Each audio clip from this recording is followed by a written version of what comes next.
Vaudreuil pour le groupe écologiste. Merci Madame la Présidente, Monsieur le Ministre de la Santé.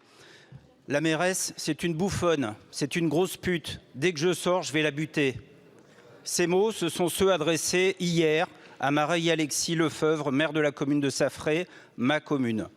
Cette nouvelle menace, on ne peut plus explicite contre une élue, aurait pu être évitée. Elle provient d'un jeune homme sous curatelle nécessitant des soins psychiatriques, mais plus ou moins livré à lui-même depuis 2 ans. Des signalements, il y en a eu, des dépôts de plaintes, des passages à l'acte, comme de la torture sur des animaux, entre autres. Laisser dépérir la psychiatrie, c'est accroître la violence dans notre société.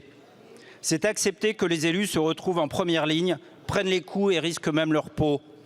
C'est accepter le suicide d'une jeune fille dans mon département, après qu'elle a été violée dans une unité pour adultes, alors qu'elle aurait dû être prise en charge dans un service psychiatrique pour mineurs. C'est accepter l'emprise des idéologies terroristes sur des jeunes psychologiquement fragiles. Les politiques sécuritaires qui ont un bon écho ici se contentent de réprimer, de punir et de réagir.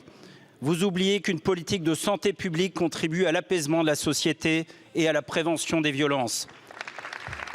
Votre action à l'égard de la santé mentale conduit à la fermeture de lits dans les services. 43 à Pau, 28 à Caen, 42 au Mans, 20 à Annecy, 30 à Montauban. Et la liste est loin, très loin d'être close.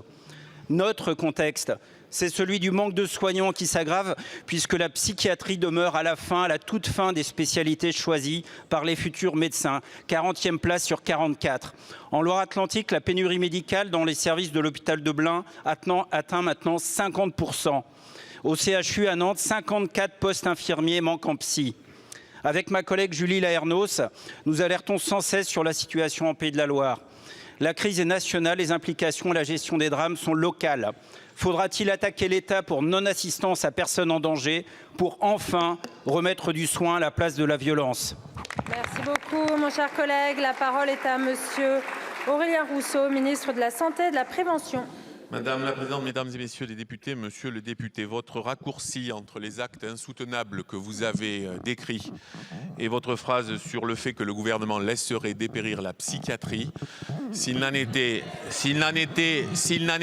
dérisoire, il serait honteux. Vous avez évoqué toute une série de choses, monsieur le député. Le gouvernement, depuis 3 ans, l'ONDAM et l'objectif psychiatrie a augmenté de 33%. Petit 1. Petit 2. Et vous avez raison, c'est une des spécialités médicales qui est choisie en dernier par les internes. Nous ne pouvons pas les forcer, mais nous avons pu aujourd'hui baisser de 16%, c'était le nombre de postes qui n'étaient pas choisis à l'issue de l'internat, à 5%. Et tout ce que vous décrivez, monsieur le député, tout ce que décrivent les élus locaux, ça n'est pas une question que psychiatrique. Et dans tout ce que vous avez évoqué, justement, il est pour moi trop facile de considérer que c'est qu'une question psychiatrique. C'est précisément parce qu'on a laissé tout ça à la psychiatrie qu'on s'est trompé. C'est un sujet de santé mentale qui aujourd'hui nous prenons tout collectivement en pleine figure. Et ce que nous devons réinventer, c'est la gradation de la prise en charge. Le bon soin avec le bon soignant au bon moment. Et en effet, il y a une grande différence entre la personne qui va faire une décompensation dans l'espace public avec un épisode aigu tout d'un coup et le malade qui est hospitalisé en soins psychiatriques. Aujourd'hui, l'engagement du gouvernement, il est total. Je l'ai indiqué lors de la DG, je l'ai indiqué lors de la discussion générale du PLFSS et vous pourrez crier, madame, pendant que je vous réponds, l'engagement du gouvernement, il est total pour que le prochain PLFSS porte encore plus les enjeux de santé mentale.